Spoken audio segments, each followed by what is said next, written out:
Hello everyone, welcome to GLogy. बघा, आपण एक अनाउन्समेंट केली होती रिगार्डिंग बँकिंग अवेअरनेसच्या कंप्लीट कोर्स. ओके, बघा आता त्या कोर्समध्ये आपण बँकिंग अवेअरनेस ऑलरेडी आपले लेक्चर चालू आहेत. हां, मध्ये थोडा 3-4 दिवसाचा गॅप आहे, पण आता मात्र इथून समोर तुम्हाला गॅप दिसणार नाही. तुम्हाला रेग्युलरली म्हणजे वीकमध्ये 2 बँकिंग अवेअरनेसचे लेक्चर मिळणार आहेत. ओके, तो झाला पार्ट बँकिंग अवेअरनेसबद्दल. बट आता आपण मी जसं तुम्हाला टेलिग्रामला नेहमी सांगत होतो, मेसेज टाकत होतो की मी तुम्हाला गव्हर्नमेंट स्कीम्स म्हणजे अपडेटेड गव्हर्नमेंट स्कीम ह्या तुम्हाला प्रोव्हाइड करणार आहे. त्या स्कीम आणि त्याचा असं तुम्ही समजू शकता की हा जो कोर्स आहे हा कंप्लीट कोर्स म्हणू शकता, म्हणजे गव्हर्नमेंट स्कीमचा कंप्लीट कोर्स. म्हणजे ज्या पद्धतीने आपण बँकिंग अवेअरनेसचा कंप्लीट कोर्स म्हणून एक अनाउन्समेंट केली, तर त्याच पद्धतीनं मी अगेन तुम्हाला सांगतोय की जसं मी सांगितलं होतं त्याच पद्धतीनं मी तुम्हाला गव्हर्नमेंट स्कीमसुद्धा प्रोव्हाइड करणार आहे. मग गव्हर्नमेंट स्कीम ह्या सगळ्या गव्हर्नमेंट स्कीम त्याच्यामध्ये कव्हर करून देणार आहे. मग गव्हर्नमेंट स्कीममध्ये कुठल्याही गव्हर्नमेंट स्कीम असो, गव्हर्नमेंट स्कीम्स असो, स्मॉल सेव्हिंग स्कीम्स असो किंवा ॲग्रिकल्चर रिलेटेड स्कीम्स असो किंवा म्हणजे टोटल सर्वच्या सर्व स्कीम ज्या की एक्झाम पॉईंट ऑफ व्ह्यू महत्त्वाच्या आहेत, रिलेव्हंट आहेत. तर आता तुम्हाला इथून समोर दोन बँकिंग अवेअरनेसचे लेक्चर एका वीकमध्ये आणि सोबत तुम्हाला एक गव्हर्नमेंट स्कीमचं लेक्चर तुम्हाला मिळेल एका वीकमध्ये. म्हणजे एका वीकमध्ये तुम्हाला 3 लेक्चर मिळतील. ते 2 लेक्चर असतील बँकिंग अवेअरनेसवर आणि 1 लेक्चर असेल ते असेल गव्हर्नमेंट स्कीमवर. तर तुम्हाला प्रॉपर पद्धतीनं स्टार्ट टू एंड सगळे लेक्चर बघायचे आहेत आणि सर्वच्या सर्व तुमच्या स्वतःच्या तुम्हाला नोट्स प्रोव्हाइड करायचं म्हणजे नोट्स तयार करायचं काम पडणार नाही, कारण मी तुम्हाला ह्या नोट्स प्रोव्हाइड करणार आहे आणि ते सर्व फ्री ऑफ कॉस्ट आहेत. तुम्हाला PDF फॉर्ममध्ये ह्या नोट्स मी सर्वच्या सर्व प्रोव्हाइड करणार आहे. आणि लास्ट मोमेंटला मी याचं कंप्लीट कंपायलेशन जे की वर्ड फाईलमध्ये म्हणतो, जसं की मॅगझिन टाईप असते, मॅगझिन टाईप आपण कंटेंट तयार करणार आहोत. त्याच्यामध्ये मी मॅगझिनसारखं कंटेंट तयार केलेलं. ते एका साईडला बँकिंग अवेअरनेसचा पोर्शन असेल, म्हणजे एक पार्ट बँकिंग अवेअरनेसचा असेल स्पेशल आणि दुसऱ्या पार्टमध्ये कंप्लीट गव्हर्नमेंट स्कीम्स असतील. ओके, तर हे सर्व कंपायलेशन मी तुम्हाला फ्री ऑफ कॉस्ट आपल्या यूट्यूब चॅनलला प्रोव्हाइड करणार आहे. सोबत आपल्या टेलिग्राम चॅनलला पण प्रोव्हाइड करणार आहे. जर तुमच्यापैकी असे नवीन स्टुडंट असतील ज्यांनी आपलं टेलिग्राम चॅनल आत्तापर्यंत जॉईन केलेलं नसेल, तर टेलिग्राम चॅनलची लिंक मी या व्हिडिओच्या डिस्क्रिप्शनमध्ये ॲड करतो. तुम्ही त्या लिंकवर जाऊन टेलिग्राम चॅनल लवकरात लवकर जॉईन करून घ्या. सोबत ह्याच्या PDFs आणि PPTs ह्यासुद्धा तुम्हाला आपल्या टेलिग्राम चॅनललाच मिळतील. आणि त्याच्या अगोदर तुम्हाला परत एक वेळा मी एक रिक्वेस्ट करतो की जर तुम्ही आपल्या यूट्यूब चॅनलला नवीन असाल किंवा जुने स्टुडंट आहेत, आम्ही जुने स्टुडंट आहोत, आम्ही लेक्चर बघतोय पण अजूनपर्यंत सबस्क्राईब केलं नाही, तर आपल्या चॅनलला सबस्क्राईब करा, जेणेकरून रेग्युलर अपडेट, रेग्युलर व्हिडिओज आणि याच्यामध्ये एक ॲडिशनल कंपोनंट पण मी काही दिवसांना ॲड करणार आहे. तो कुठला? RBI सर्क्युलर, जो की SBI PO, IBPS PO, RRB PO याच्यासाठी इम्पॉर्टंट आहे. मग ते पण मी तुम्हाला सर्क्युलरचे लेक्चर पण प्रोव्हाइड करणार आहे. त्यामुळे तुम्हाला हे आपलं चॅनल सबस्क्राईब करून ठेवायचं आहे, जेणेकरून तुम्हाला सर्वच्या सर्व नोटिफिकेशन वेळोवेळी मिळून जातील. ओके, तर हे मी तुम्हाला सांगितलं की ऑलरेडी आपण सांगितलं की एक बँकिंग अवेअरनेसचा कंप्लीट कोर्स आणि सोबत एक आपला गव्हर्नमेंट स्कीमचा कोर्स किंवा गव्हर्नमेंट स्कीम्सचे कंप्लीट लेक्चर्स. ओके, तर सर आता याच्यामध्ये तुम्ही गव्हर्नमेंट स्कीमचे लेक्चर प्रोव्हाइड करणार, तर मग किती स्कीम त्याच्यामध्ये असणार? कारण मी आत्तापर्यंत आपल्या टेलिग्राम चॅनलला ह्या सर्वच्या सर्व स्कीम पोस्ट केलेल्या आहेत, म्हणजे टाकलेल्या आहेत. मग ते इन्फोग्राफिक्सच्या माध्यमातून म्हणा किंवा मॅन्युअली तयार करून म्हणा किंवा नोट्स तयार करून म्हणा, वेगवेगळ्या माध्यमातून वेगवेगळ्या प्रकारे मी त्याच्यावर टाकलेल्या आहेत. तर आय होप तुम्ही त्याच्या नोट्स वगैरे प्रिपेअर करून ठेवल्या असाव्यात. जर नसतील केल्या तर ठीक आहे, इट्स ओके. आता ह्या नोट्स मी तुम्हाला प्रोव्हाइड करणार आहे. आणि तुम्हाला जर समजा तुम्हाला GAमध्ये चांगले मार्क्स घ्यायचे असतील तर मी जे सांगतो त्या पद्धतीने स्टडी करा. मी सांगतो सर तुम्ही सांगताना आम्ही का स्टडी करावा, तर माझे भरपूर सारे सिलेक्शन आहेत. मी असं नाही की माझं म्हणजे सिलेक्शन झालं नाही आणि डायरेक्टली सांगतो की असं करा तसं करा. मी 2 टाईम AFO आहे, बँक ऑफ बडोदामध्ये LBO आहे, लोकल बँक ऑफिसर म्हणून सिलेक्शन झालेलं आहे माझं. सोबत विलेज डेव्हलपमेंट ऑफिसर जे की आपण त्याला ग्रामसेवक म्हणतो, ते सुद्धा सिलेक्शन झालं आहे. SBI जे भरपूर साऱ्या स्टुडंटचं ड्रीम असतं, ते सुद्धा माझं सिलेक्शन झालं आहे. आणि वरतून IBPS क्लर्क, इंडियन बँक याच्यामध्ये पण माझं सिलेक्शन झालं आहे. आणि त्यामुळं मला एकदम चांगल्या प्रकारे GAचा अनुभव आहे आणि मुळातच माझा फेवरेट सब्जेक्ट हा GA आहे. आणि यावर्षी मी जेवढेही सिलेक्शन घेतले ते फक्त आणि फक्त GAच्या म्हणजे GAवर डिपेंड राहता घेतले आहेत. म्हणजे जास्तीत जास्त मी स्टडी GAचा केला, जास्तीत जास्त मार्क्स मी GAमध्ये मिळवले आणि माझे सिलेक्शन घेतलेले आहेत. तर म्हणून मी जे सांगतो, जी स्ट्रॅटेजी सांगतो, जे करायला सांगतो ते प्रॉपरली फॉलो करा, तुम्हाला एकदम चांगले मार्क्स GAमध्ये मिळतील. कंटेंटबद्दल तुम्हाला कुठलाही डाऊट येणार नाही. तुम्ही जेव्हा कंटेंट बघाल तुम्ही स्वतःच म्हणसाल सर कंटेंट टॉप नॉच आहे आणि याच्या व्यतिरिक्त आम्हाला काहीच पाहिजे नाही, आत्तापर्यंत असं कंटेंट आम्हाला कुठं मिळालं नाही. ओके, तुम्ही स्वतःच असं म्हणसाल आणि कंटेंट पण लवकरच तुम्हाला प्रोव्हाइड करेल. लेक्चर बघणं त्यानंतर मी कंटेंट आपल्या टेलिग्राम चॅनलला टाकून देत जाईल. ओके, तर चला मग आपण स्टार्ट करूयात आपल्या लेक्चरला.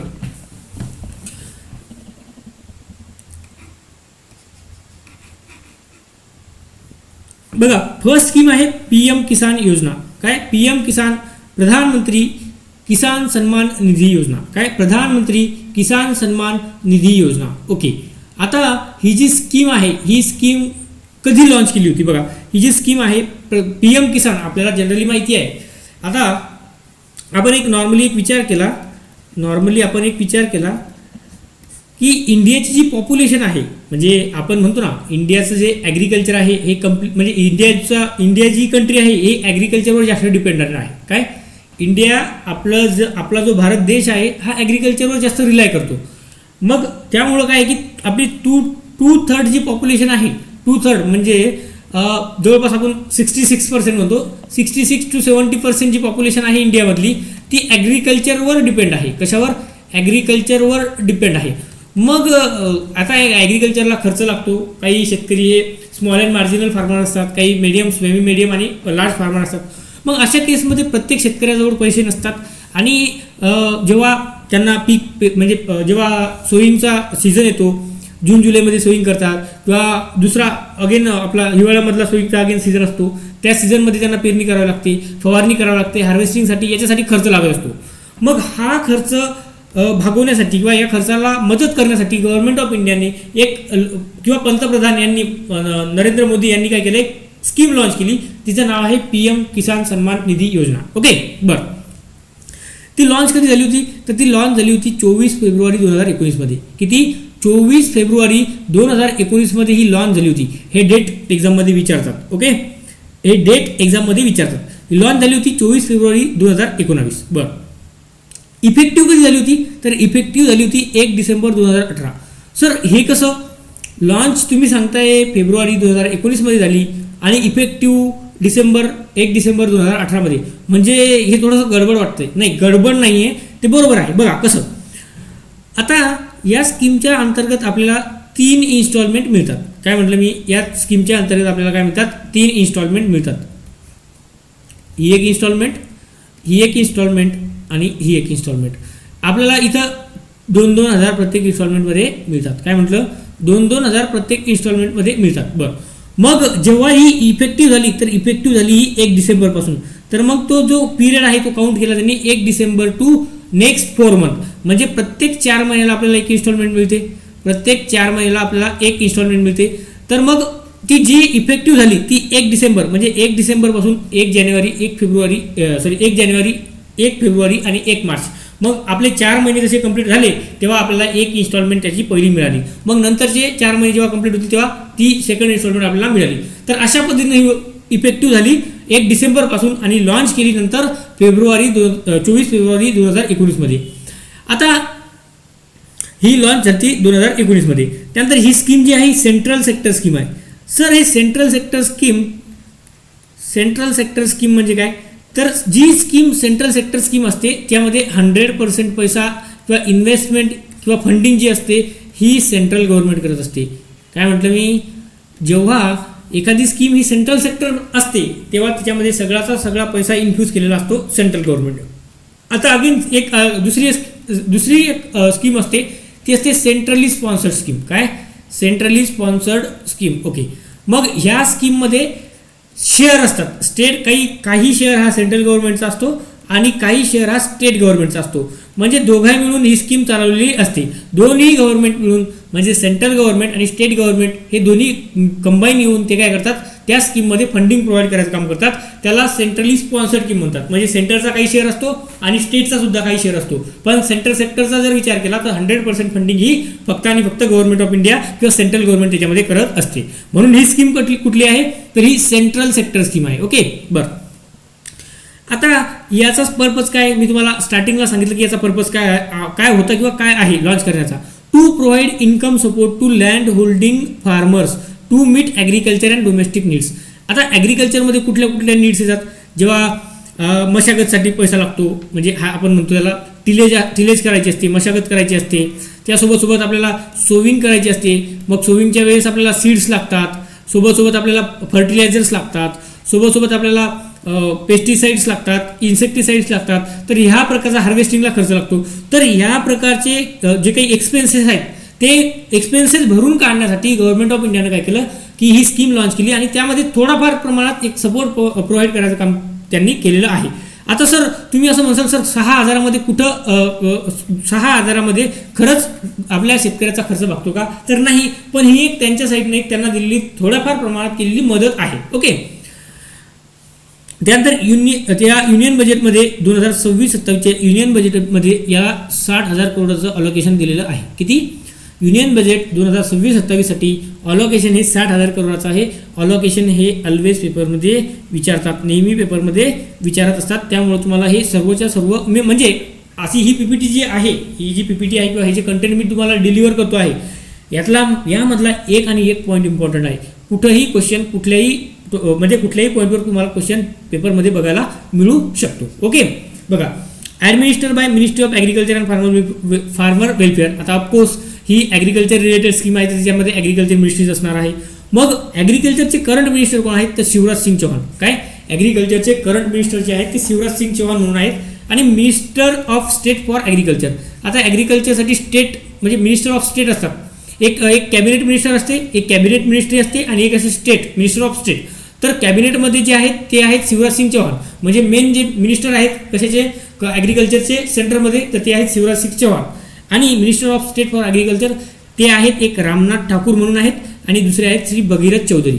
काय, रामनाथ ठाकूर आणि भगीरथ चौधरी. सर हे तुम्ही minister of state for agriculture याच्यामध्ये ॲड केलं तर हे खरंच एक्झाममध्ये विचारतात का. ओके. असा तुम्हाला क्वेश्चन म्हणजे तुमच्या मनामध्ये डाऊट आला असेल तर काय करा, SBI क्लर्क 2026 नोव्हेंबर 21 नोव्हेंबरची शिफ्ट उचलून काढा, त्याच्यामधले GAचे क्वेश्चन काढा. त्याच्यामध्ये तुम्हाला असं दिसेल, त्याच्यामध्ये असं विचारलं होतं मिनिस्ट्री ऑफ स्टेट फॉर जलशक्ती, म्हणजे जलशक्तीचे मिनिस्टर ऑफ स्टेट कोण आहेत, असा क्वेश्चन SBI क्लर्क 2026ची जी 21 नोव्हेंबरला शिफ्ट झाली होती त्या शिफ्टमध्ये विचारलेला होता. म्हणून मी काय करतोय की असा कॉम्प्रिहेन्सिव्ह कव्हरेज तुम्हाला देतोय या स्कीमच्या माध्यमातून, ज्याच्यामध्ये कुठलाही पॉईंट हा स्किप झालेला नाही.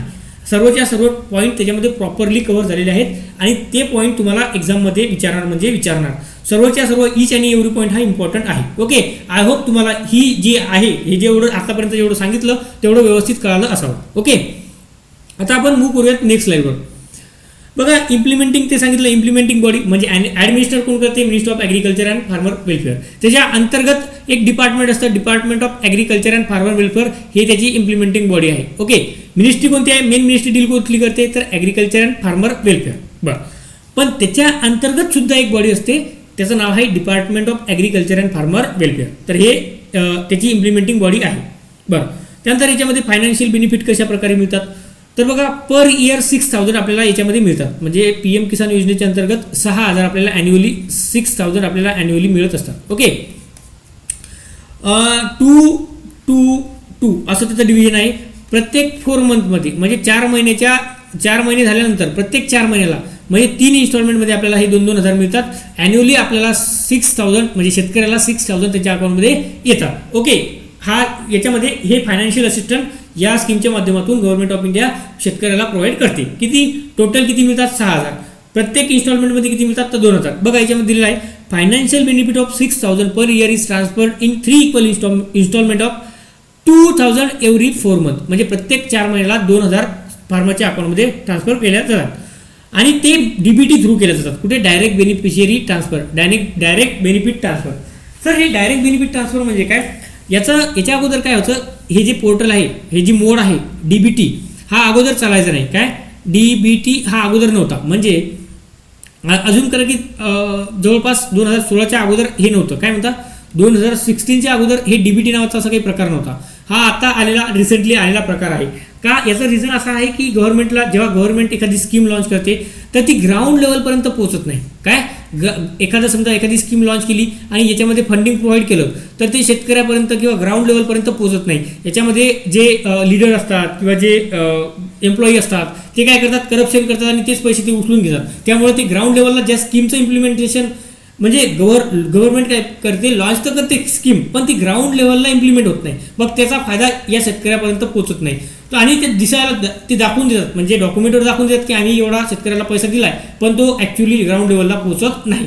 म्हणून हे DBT हा प्रकार गव्हर्नमेंट ऑफ इंडियाने लॉन्च केला आणि डायरेक्ट बेनिफिशरी ट्रान्सफरच्या माध्यमातून, या मोडच्या माध्यमातून डायरेक्ट जे पैसे ट्रान्सफर होतात ते शेतकऱ्याच्या अकाउंटमध्ये होतात. म्हणजे इथं कुठल्याही प्रकारचं करप्शन करायला चान्स नाही किंवा ऑप्शन उरलेलं नाही. ओके. आणि 1 सप्टेंबरमध्ये बघा, सप्टेंबर 2023 गव्हर्नमेंट ऑफ इंडियाने काय केलं, किसान ई मित्र नावाचा एक चॅटबॉट लॉन्च केला. काय, किसान ई मित्र म्हणून एक चॅटबॉट लॉन्च केला. तो चॅटबॉट लॉन्च केला कशासाठी, तो शेतकऱ्याला मदत प्रोव्हाइड करेल, सपोर्ट प्रोव्हाइड करेल यासाठी. सर कसला सपोर्ट, म्हणजे शेतकऱ्याला काही डाऊट असतील किंवा काही शेतकऱ्याचे डाऊट म्हणा, म्हणजे शेतीच्या रिलेटेड डाऊट म्हणा किंवा कुठलेही वेगवेगळ्या प्रकारचे डाऊट, शेतीच्या रिलेटेड कुठलेही वेगवेगळ्या प्रकारचे डाऊट, त्याच्यासाठी हे किसान ई मित्र नावाचा एक चॅटबॉट लॉन्च केला. या चॅटबॉटला शेतकरी काही त्यांचे क्वेश्चन असतील, डाऊट असतील, कन्फ्युजन असेल ते सर्व काही विचारू शकते. Okay. The platform offer 24/7 assistant in 11 major languages. Okay. आणि हा जो किसान ई मित्र प्लॅटफॉर्म आहे याच्यामध्ये 11 लँग्वेजेस आहेत सध्या तरी, म्हणजे करंटली ह्या 11 लँग्वेजमध्ये काम करतोय. 24/7 जे काही फार्मरचे डाऊट आहेत ते फार्मर किसान ई मित्र या चॅटबॉटला विचारू शकतात. Okay. Prime minister release over 18,614 crore 40 crore म्हणजे 18,600 करोड रुपये यांनी काय केलं, आता रिसेंटली 22वी इन्स्टॉलमेंट ही फार्मरच्या अकाउंटमध्ये रिलीज केलेली आहे आणि ती आसाम गुवाहाटीवरून रिलीज केलेली आहे.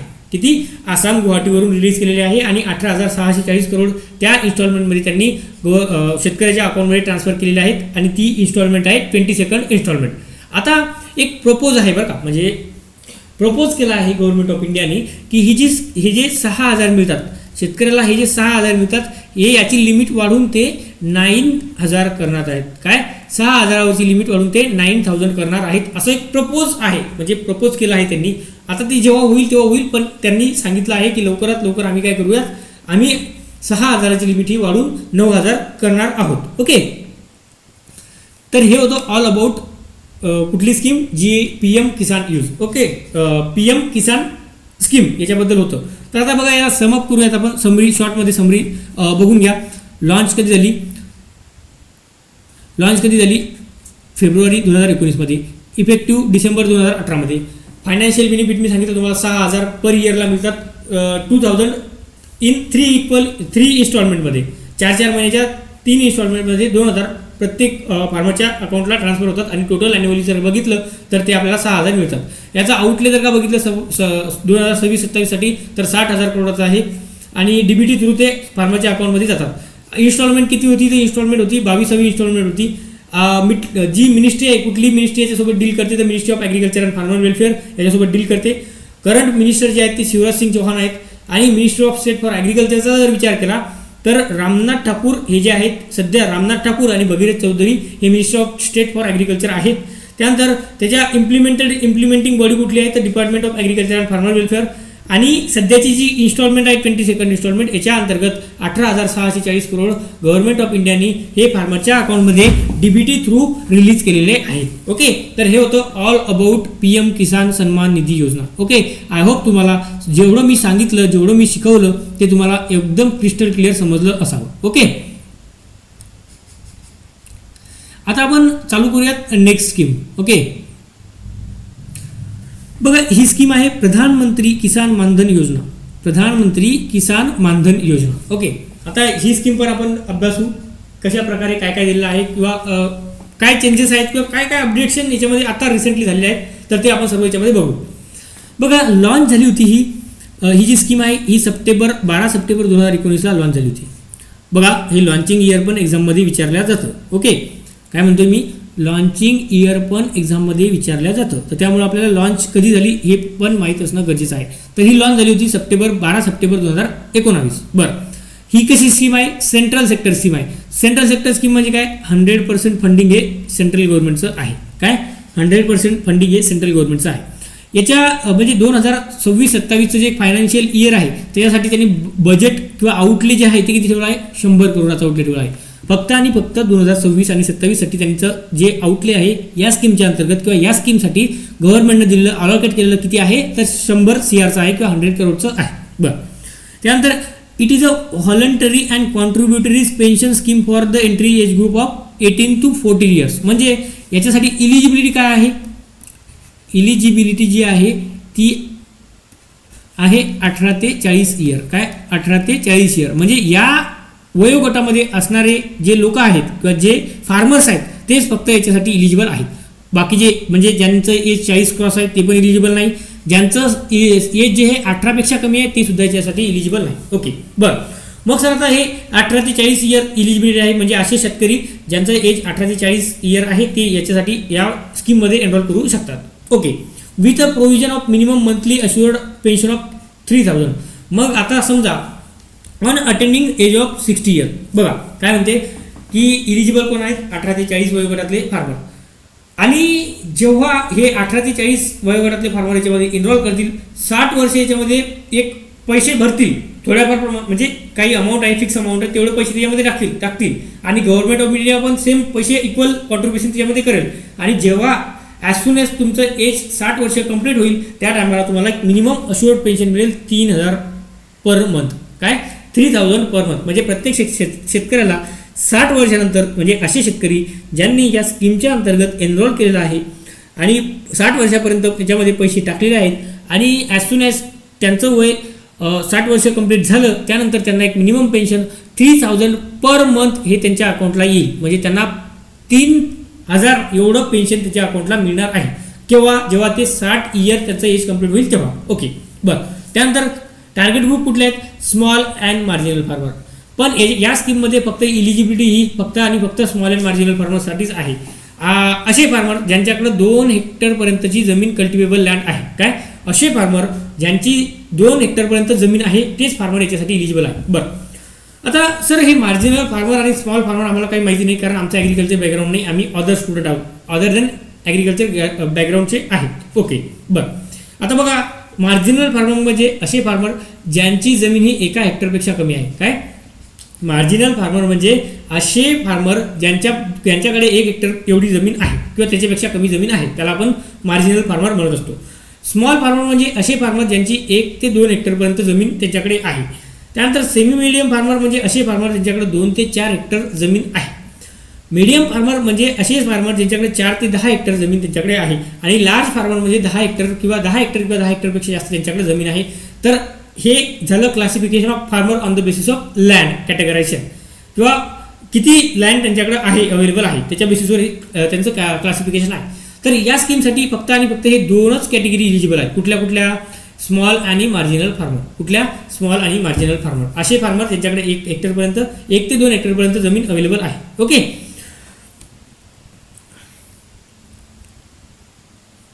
आता बघा एम काय? The scheme aim to create social security net for the small and marginal farmer. हे आपण ऑलरेडी बघितलं आहे.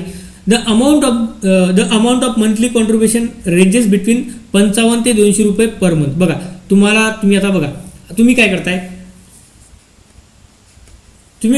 एंट्री करताय 18 इयरला. ओके, एंट्री करताय. काही फार्मर काय करतात? एंट्री करतात या इयरला 18व्या वर्षी एंट्री करतात स्कीममध्ये. मग त्यांना जे अमाऊंट त्याच्यामध्ये टाकायची आहे ती 55 रुपये पर मंथला टाकायची आहे. तुम्ही जर एंट्री 40 वर्षाला केली तर तुम्हाला त्याच्यामध्ये 200 रुपये पर मंथ टाकायचे आहे. मग जेव्हा तुम्ही 18 वर्षाचे असणार तुम्ही त्याच्यामध्ये 55 रुपये टाकले तर गव्हर्नमेंट ऑफ इंडिया पण त्याच्यामध्ये 55 रुपये टाकणार. तर तुमच्या अकाउंटमध्ये फार्मरच्या अकाउंटमध्ये या स्कीममध्ये पर मंथ 110 रुपये जमा होणार. किती? पर मंथ 110 रुपये जमा होणार. जर समजा तुम्ही 40 वर्षाच्या म्हणजे 40व्या वर्षी त्याच्यामध्ये पैसे टाकायला लागले तर तुम्हाला 200 रुपये त्याच्यामध्ये टाकायला लागतील. आणि सोबत गव्हर्नमेंट पण काय करेल त्याच्यामध्ये 200 रुपये ॲडिशनल टाकेल. काय? गव्हर्नमेंट पण काय करेल त्याच्यामध्ये 200 रुपये टाकेल. मग 200 रुपये तुमच्या साईडनं आणि 200 रुपये गव्हर्नमेंटच्या साईडनं. तर अशा प्रकारे हे तुमचे 400 रुपये पर मंथ. काय सांगितलं मी? ॲट द एज ऑफ 40 तुम्ही काय करताय? 200 रुपये त्यामध्ये टाकताय. तर सेम कॉन्ट्रीब्युशन आहे गव्हर्नमेंटच्या साईडनं करते, 200 रुपये त्याच्यामध्ये टाकते. तर त्या टाईमला तुमच्या अकाउंटमध्ये 400 रुपये पर मंथ जमा होतात. काय 400 रुपये पर मंथ जमा होतात. आता तुमचे यांनी क्रायटेरिया काय सांगितला की 18 ते 40 इयरचे फार्मर याच्यासाठी इलिजिबल आहेत. मग 18 वर्ष असेल तर मिनिमम तुम्हाला 55 रुपये भरावे लागतील आणि मॅक्झिमम तुमचं जसं तुमचे 40 इयर एज अटेंड होईल तेव्हा तुम्हाला 200 रुपये त्याच्यामध्ये टाकावे लागतील. मग आता हे 18 वर्षाचे आहेत तेव्हा 55, मग 20 वर्षाचे असतील तेव्हा अजून याची रेंज वाढेल, 55च्या जागी 60 होईल, 30 वर्षाचे व्हाल तेव्हा 100 होईल. असे हे वाढत ते अप टू सांगितलं त्यांनी. काय या रेंजमध्ये ते पैसे असे तसे तुमच्या एजनुसार वाढत जातील, 55 ते 200 रुपये पर मंथ. ओके. आता याच्यामध्ये फंड मॅनेजर कोण आहे? फंड मॅनेजर आहे LIC, life insurance corporation of India, life insurance corporation of India limited. Okay. तर फंड मॅनेजर आहे LIC. हा क्वेश्चन कुठल्या तरी एक्झाममध्ये विचारला होता की प्रधानमंत्री मानधन योजनेच्या अंतर्गत म्हणजे या स्कीमला मॅनेज कोण करते, फंड मॅनेजर कोण आहे? तर LIC आहे. हा क्वेश्चन एक्झाममध्ये विचारलेला आहे. ओके. त्यानंतर बेनिफिट्स काय आहे? Minimum assure pension 3000 after attending age of 60 year. म्हणजे ॲज सुन ॲज एखादा शेतकरी जो या स्कीममध्ये ज्यांनी एनरोल केला आहे, जसं त्यांचं एज कंप्लीट होईल म्हणजे 60 इयर अटेंड होईल तेव्हा त्यांना एक minimum assured pension 3000 per month मिळेल. त्यानंतर फॅमिली पेन्शन बघा, समजा एक फार्मर आहे, फार्मरनं काय केलं, याच्यामध्ये पैसे टाकले आणि त्याचं एज 60 इयर कंप्लीट सुद्धा झालं, 60 इयर कंप्लीट झालं किंवा 61 इयर झालं आणि त्यावेळेस त्या फार्मरची डेथ झाली. मग अशा केसमध्ये काय होईल, त्या फार्मरची डेथ झाली तर त्याची जे पाऊस असेल म्हणजे जी वाईफ असेल त्यांच्या वाईफला काय मिळेल, 50% ऑफ द अमाऊंट. म्हणजे त्यांना किती मिळत होते, 3000 पर मंथ.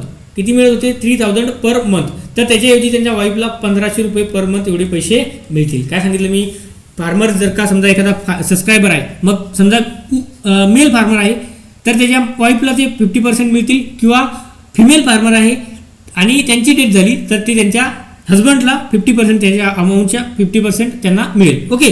तर याच्यामध्ये फॅमिली पेन्शनमध्ये म्हणजे हा एक फायदा आहे की बाबा जर समजा एखाद्या फार्मरची डेथ झाली तर त्याच्या पाऊसला ते पैसे रिमेनिंग पैसे मिळतील, त्याच्या हाफ पैसे त्याच्या पाऊसला मिळेल म्हणजे 50% अमाऊंट त्याच्या पाऊसला मिळेल, किंवा वुमन असेल तर त्याच्या म्हणजे पाऊसला, म्हणजे सरळ असं म्हणू शकतो की पाऊसला जर एखादं म्हणजे शेतकरी आहे तर ते शेतकरी जर का वारला तर त्याच्या वाईफला पैसे मिळतील. जर एखाद्या शेतकरी आहे पण ती वुमन आहे, ती वारली आफ्टर अटेंडिंग 60 इयर, त्याच्या हजबंडला ते पैसे मिळतील. ओके. पण पैसे किती मिळतील, 50% ऑफ द अमाऊंट म्हणजे 1500 रुपये पर मंथ. ओके. त्यानंतर equal contribution by government of India. म्हणजे मी सांगितलं तुम्हाला ऑलरेडी, समजा शेतकऱ्यांना 100 रुपये टाकले तर गव्हर्नमेंट पण त्याच्यामध्ये 100 रुपये टाकेल, तर असे तुमच्या अकाउंटमध्ये 200 रुपये पर मंथ जमा होतील. ओके. तर ही होती प्रधानमंत्री किसान मानधन योजना. आता आपण याला समप करूयात, शॉर्टमध्ये बघूयात की काय काय याच्यामध्ये आहे. बघा, ऑलरेडी सांगितलं सेंट्रल सेक्टर स्कीम आहे. बजेट ऑलोकेशन 26-27 साठी 100 करोडाचं आहे. 12 सप्टेंबर 2019 मध्ये लॉन्च झाली होती. 3000 हे मिनिमम पेन्शन त्यांना मिळणार आहे after attending 60 year of their age. Okay. 3000 सांगितलं मी तुम्हाला 60 इयर झाल्यानंतर. इलिजिबिलिटी जी आहे ती 18 इयर ते 40 इयरच्या मध्येच लागते. त्यासोबत बघा काय सांगितलं, हे या स्कीममध्ये इलिजिबल कोण आहे, स्मॉल अँड मार्जिनल फार्मर फक्त इलिजिबल आहेत. बरं, स्मॉल आणि मार्जिनल फार्मर फक्त त्याच्यामध्ये इलिजिबल आहेत. आणि जी तुमची कॉन्ट्रीब्युशनची रेंज आहे म्हणजे फार्मरची ती 55 रुपये पर मंथ ते 200 रुपये per month according to their age. Okay. ते डिपेंड करते एज किती आहे त्यानुसार त्यांना ते कॉन्ट्रीब्युशन करावं लागेल. त्यासोबत फंड मॅनेजर जे आहे ते LIC याच्यामध्ये फंड मॅनेज करते आणि इक्वल कॉन्ट्रीब्युशन हे गव्हर्नमेंट ऑफ इंडिया त्याच्यामध्ये टाकत असते. बाकी हे पण सांगितलं तुम्हाला की सबस्क्रायबरची जर डेथ झाली तर त्याच्या पाऊसला 50% अमाऊंट मिळत असते. तर ही होती प्रधानमंत्री किसान मानधन योजना. ओके. आय होप तुम्हाला ह्या दोन्ही स्कीम एकदम चांगल्या आणि प्रॉपर पद्धतीनं समजल्या असाव्यात. ओके. आता आपण बघूयात थर्ड जी स्कीम आहे ती आहे प्रधानमंत्री श्रमयोगी मानधन योजना. आता ही जी स्कीम आहे अगोदर कुठली बघितली आपण, प्रधानमंत्री किसान मानधन योजना. ओके. तर ती स्कीम आणि प्रधानमंत्री श्रमयोगी मानधन योजना ह्या ऑलमोस्ट सिमिलर आहेत. फक्त याच्यामध्ये 1-2 चेंजेस आहेत ते आपण बघूयात. ऑलमोस्ट सेमच आहेत, फक्त 1-2 चेंजेस आहेत ते आपण बघूयात. ओके. बघा, ही जी स्कीम आहे ही पण 2019 मध्येच लॉन्च झाली. प्रधानमंत्री किसान मानधन योजना 12 सप्टेंबर 2019 आणि श्रमयोगी योजना ही सुद्धा 2019 मध्येच लॉन्च झालेली आहे. बरं, याच्यामध्ये ही स्कीम व्हॉलंटरी स्कीम आहे. ही पण स्कीम कशी आहे, व्हॉलंटरी. म्हणजे असे शेतकरी ज्यांना या स्कीममध्ये एनरोल करायचं त्यांची स्वतःची इच्छा आहे की मला याच्यामध्ये त्यांच्या स्वइच्छेनं ते याच्यामध्ये एनरोल करू शकतात. याच्यामध्ये कुठलेही ऑब्लिगेशन नाहीत किंवा ही स्कीम ऑब्लिगेटरी नाही. तुम्ही ते शेतकरी ज्यांना वाटलं की नाही मला माझ्यासाठी चांगला आहे, बेनिफिशियल आहे, तर मी याच्यामध्ये एनरोल करणार आहे, तेव्हा ते करतील. असं वाटलं की नाही आम्ही याच्यासाठी म्हणजे मला ही स्कीम नको आहे, तर ते त्यांचं डिसिजन इंडिव्हिज्युअल डिसिजन आहे की त्यांना काय करायचं आहे, एनरोल करायचं आहे की नाही करायचं आहे. म्हणून ही स्कीम कशी आहे, व्हॉलंटरी स्कीम आहे. ओके. पण या स्कीममध्ये काय, ही स्कीम जी आहे ही अनऑर्गनाइज वर्करसाठी आहे. काय, अनऑर्गनाइज वर्कर. सर अनऑर्गनाइज वर्करमध्ये कोण कोण येते, तर बघा हे स्ट्रीट वेंडर जे असतात, भाजीपाला विकणारे किंवा रस्त्यावर जे काही असतात ना, बरेच सारे रस्त्यावर शॉप असतात छोटे छोटे स्ट्रीट वेंडरचे, ते वेगवेगळ्या प्रकारच्या म्हणजे वेगवेगळ्या प्रकारचे पदार्थ म्हणा किंवा फ्रूट्स म्हणा किंवा व्हेजिटेबल म्हणा किंवा वेगवेगळ्या चायनीज कॉर्नर वगैरे असे भरपूर साऱ्या गोष्टी स्ट्रीट वेंडर ते विकत असतात, तर ते याच्यासाठी इलिजिबल आहेत. सोबत रिक्षा pullers, construction worker, domestic help आणि सिमिलर इन्फॉर्मल सेक्टर वर्कर, म्हणजे जे काही इन्फॉर्मल सेक्टर वर्कर म्हणजे वर्कर्स जे असतात, म्हणजे अशा स्ट्रीट वेंडर म्हणा किंवा वेगवेगळ्या सेक्टरमध्ये काम करणारे, पण त्यांचं मंथली इन्कम हे लेस दॅन 50,000 असायला पाहिजे. म्हणजे असे फार्मर याच्यासाठी असे अनऑर्गनाइज वर्कर याच्यासाठी इलिजिबल आहेत ज्यांचं मंथली इन्कम हे 15,000पेक्षा जास्त नाही आहे किंवा 15,000पेक्षा कमी आहेत. असेच अनऑर्गनाइज वर्कर हे याच्यासाठी इलिजिबल आहेत. किंवा आणि कुठले इलिजिबल नाहीत तर EPFOमध्ये असणारे, EIC-मध्ये कव्हर नसलेले आणि सोबत नॅशनल पेन्शन स्कीममध्ये कव्हर असणारे जे वर्कर आहेत ते याच्यामध्ये इलिजिबल नाही. हे फक्त आणि फक्त अनऑर्गनाइज वर्करसाठी आहे ज्यांचं मंथली इन्कम हे 15,000पेक्षा कमी आहे. ओके. एज क्रायटेरिया काय आहे, 18 ते 40 इयर. ते ऑलरेडी आपण पहिल्या स्कीममध्ये पण बघितलं. तो सेम क्रायटेरिया या स्कीमसाठी पण आहे. टार्गेटमध्ये म्हणजे कुठले लोक आहेत तर सांगितलं मी तुम्हाला, स्ट्रीट वेंडर वगैरे, रिक्षा पुलर, असेच बाकीचे या सेक्टरमधले वर्कर त्यांचं मंथली इन्कम लेस दॅन 15,000 आहे. बरं. त्यानंतर सर मिनिस्ट्री कुठली डील करते, इथं ministry of labour and employment deal करते. आपण तिथं काय बघितली होती, ministry of agriculture and farmer welfare, पण इथं कुठली आहे, ministry of labour and employment आहे. हे तुम्हाला काही पॉईंट जे आहेत ते वेगळे आहेत, तुम्हाला लक्षात ठेवायचे आहे. इथं श्रमयोगी म्हणलं, श्रमयोगी बघा, श्रम म्हणजे काय, काम. श्रम म्हणजे काय, काम. मग काम कोण करतात, लेबर करत असतात. काम कोण करत असते तर लेबर करत असते. म्हणून तुम्ही लक्षात ठेवायचं की याची मिनिस्ट्री जी आहे ministry of labour and employment आहे.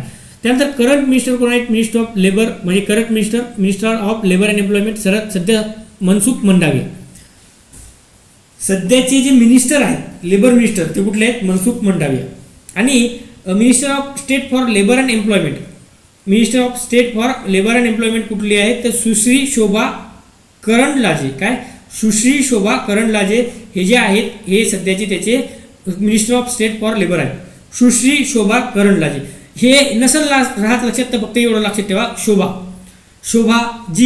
शोभाताई, शोभा मॅडम ह्या ministry of state for labour and employment आहेत. ओके. शोभा मॅडम ह्या ministry of state for labour and employment आहेत. तर तुम्हाला पेपरमध्ये जर आलं तर तुम्हाला रँडमली म्हणजे डायरेक्ट तुम्हाला समजून जाईल की आपण शोभा पाठ करून ठेवलं होतं आणि हेच याचं ॲन्सर आहे. बरं, चला थोडं पुढं चलूयात, बघूयात काय अजून. इलिजिबल वर्कर सांगितलं 18 ते 40 इयर. बरं. त्यानंतर इक्वल कॉन्ट्रीब्युशन गव्हर्नमेंट याच्यामध्ये करत असते. सिमिलरली जसं आपण ऑलरेडी अगोदरच्या स्कीममध्ये बघितलं, प्रधानमंत्री किसान मानधन योजनेमध्ये बघितलं, त्याच पद्धतीनं यामध्ये पण equal contribution government of India करत असते. अप टू अटेनिंग 60 इयर यांना पण 3,000 पर मंथ काय मिळते, मिनिमम पेन्शन मिळते. म्हणजे सेमच जे तिकडं आहे तेच आहे इकडं. The scheme also provide family pension benefit including 50% of the pension to the spouse in the event of subscriber death. म्हणजे सबस्क्रायबरची डेथ झाली तर 50% अमाऊंट ती स्पाऊटला मिळणार, म्हणजे 1,500 रुपये पर मंथ पाऊसला मिळणार. अगेन हे सेमच आहे. बरं. त्यानंतर काय आहे, दिस स्कीम इज इम्प्लिमेंटेड थ्रू मानधन पोर्टल. एक मानधन पोर्टल आहे त्याच्या थ्रू इम्प्लिमेंट होते आणि एक कॉमन सर्व्हिस सेंटर आहे त्याच्या थ्रू हे इम्प्लिमेंट होत आहे. ओके. आता असे वर्कर जे अनऑर्गनाइज सेक्टरचे वर्कर आहेत, जे ज्या वर्करनी याच्यामध्ये काय केलं आहे, एनरोल केलं आहे, त्यांना ॲडिशनल बेनिफिट काय आहे तर बघा, असे जे वर्कर आहेत अनऑर्गनाइज सेक्टरमधले त्यांनी या स्कीमच्या अंतर्गत एनरोल केले आहेत, त्यांना अजून काय बेनिफिट आहे तर बघा, त्यांचं एक हेल्थ कव्हरेज, यांना हेल्थ कव्हरेज प्रोव्हाइड केले जाते आयुष्यमान भारत या स्कीमच्या अंतर्गत. काय, हा झाला एक बेनिफिट. ओके. दुसरा बेनिफिट काय आहे की लाईफ आणि डिसेबिलिटी कव्हरेज प्रोव्हाइड केले जाते प्रधानमंत्री जीवन ज्योती विमा योजना आणि प्रधानमंत्री सुरक्षा विमा योजनेच्या अंतर्गत. म्हणजे हेल्थ इन्शुरन्स प्रोव्हाइड केले जाते आयुष्यमान भारतच्या अंतर्गत आणि डिसेबिलिटी आणि लाईफ कव्हरेज प्रोव्हाइड केले जाते PM जीवन ज्योती विमा योजना आणि सुरक्षा विमा योजना याच्या अंतर्गत. ओके. आणि हे कोणाला अनऑर्गनाइज सेक्टरच्या वर्करला ज्याचं इन्कम हे मंथली इन्कम हे लेस दॅन 50,000 आहे. किती? लेस दॅन 50,000 आहे. तर त्यांना ॲडिशनल बेनिफिट सांगितले की हेल्थ कव्हरेज, आयुष्यमान भारत आणि डिसेबिलिटी किंवा लाईफचं कव्हरेज जे असेल ते सुरक्षा विमा आणि जीवन ज्योती विमा योजनेच्या अंतर्गत प्रोव्हाइड केले जाते अशा अनऑर्गनाइज वर्करला ज्यांनी ऑलरेडी एनरोल केला आहे. कुठल्या स्कीममध्ये? तर ती स्कीम आहे प्रधानमंत्री श्रमयोगी मानधन योजना. ओके, तर अशा पद्धतीची ही एक स्कीम होती प्रधानमंत्री श्रमयोगी मानधन योजना. याच्यामध्ये आणि प्रधानमंत्री किसान मानधन योजना याच्यामध्ये जास्त काही फरक नाही आहे, ऑलमोस्ट सेम आहे. फक्त तिकडची मिनिस्ट्री जी आहे ती ॲग्रिकल्चर अँड फार्मर वेलफेअर आहे आणि श्रमयोगी मधली मिनिस्ट्री आहे ती लेबर अँड एम्प्लॉयमेंट मिनिस्ट्री आहे. बाकी असंच जास्त काही त्याच्यामध्ये फरक नाही आहे. ओके, आता बघूयात आपण याला शॉर्टमध्ये बघूयात, थोडं याला समअप करून घेऊयात. लॉन्च झाली होती 2019 मध्ये. मिनिमम पेन्शन 3,000 मिळणार after age of 60 year, after attending the age of 60 year. त्यानंतर ही फक्त आणि फक्त अनऑर्गनाइज सेक्टरसाठी आहे, अनऑर्गनाइज वर्करसाठी आहे ज्याचं मंथली इन्कम हे 15,000पेक्षा कमी आहे किंवा 15,000 आहे. यातलं 50% पेन्शन जे आहे त्याच्या पाऊसला मिळेल आफ्टर सबस्क्रायबर्स डेथ, म्हणजे ज्यांनी सबस्क्रायबर केला आहे किंवा ज्यांनी या स्कीममध्ये एनरोल केला आहे तर समजा त्यांची डेथ झाली 60 वर्षाच्या नंतर तर त्याच्या स्पाऊसला 50% अमाऊंट त्याची पर मंथ पेन्शन त्यांना मिळणार आहे. बरं, हे जे इम्प्लिमेंट होते ते एनरोलमेंट जे होते ते मानधन पोर्टल आणि CSC पोर्टलच्या माध्यमातून होत असते. सांगितलं minimum pension 3,000 after attending 60 year. त्यानंतर 50% त्यांना पाऊसला मिळणार. त्यानंतर promote financial security and dignity in old age. Okay, तर अशा प्रकारची ही स्कीम आहे आणि मी ऑलरेडी हे सांगितलं आहे तुम्हाला की कॉम्प्रिहेन्सिव्ह कव्हरेज, एक हेल्थ कव्हरेज मिळते आयुष्यमान भारत योजनेच्या अंतर्गत आणि लाईफ अँड डिसेबिलिटी मिळते जीवन ज्योती विमा योजना आणि सुरक्षा विमा योजनेच्या अंतर्गत. सध्याचे एज सांगितली इलिजिबिलिटी काय आहे, 18 ते 40 वर्षाचे जे अनऑर्गनाइज वर्कर आहेत ते याच्यामध्ये इलिजिबल आहेत आणि त्यांचं इन्कम जे आहे 15,000पेक्षा कमी लागतं. त्यासोबत इक्वल कॉन्ट्रीब्युशन हे गव्हर्नमेंट ऑफ इंडिया त्याच्यामध्ये टाकते आणि मिनिस्ट्री आहे ministry of labour and employment. सध्याचे मिनिस्टर आहेत मनसुख मंडाविया लेबर मिनिस्टर आणि जे minister of state for labour and employment आहेत सुश्री शोभा करंडलाजे. काय? सुश्री शोभा करंडलाजे. शोभा लक्षात ठेवा, बाकीचं लक्षात राहील. ओके, तर बघा हे होतं आपलं लेक्चर नंबर 1 आणि आय होप तुम्हाला हे सर्व लेक्चर कळालं असावं. एकदम चांगल्या प्रकारे मी कव्हर करून दिलं आहे. पण आता लेक्चर संपवायच्या अगोदर तुम्हाला परत एकदा रिक्वेस्ट करतो की जर समजा तुम्ही आपल्या चॅनलला नवीन असाल, फर्स्ट टाईम बघत असाल किंवा जुने स्टुडंट असाल पण तुम्ही आत्तापर्यंत सबस्क्राईब केलेलं नसेल तर सबस्क्राईब करा. जर तुम्हाला कंटेंट आवडलं तर नक्कीच लाईक करत चला आणि कमेंट करत चला की खरं सर कंटेंट चांगला आहे. जर कुठे डाऊट असला, कुठेही तुम्हाला डाऊट वाटला सर मला समजला नाही तर तुम्ही मला या नंबरवर कॉल करा 93 70 35 62 97 किंवा तुम्हाला जनरल अवेअरची तयारी करायची आहे, आम्हाला अडचण आहे की कशा पद्धतीने प्रिपरेशन करायची आहे, तुम्ही मला या नंबरवर कॉल करू शकता. मी तुम्हाला गायडन्स प्रोव्हाइड करतो. ओके, तर भेटूयात आता आपण नेक्स्ट लेक्चरमध्ये. तोपर्यंत टेक केअर, बाय बाय.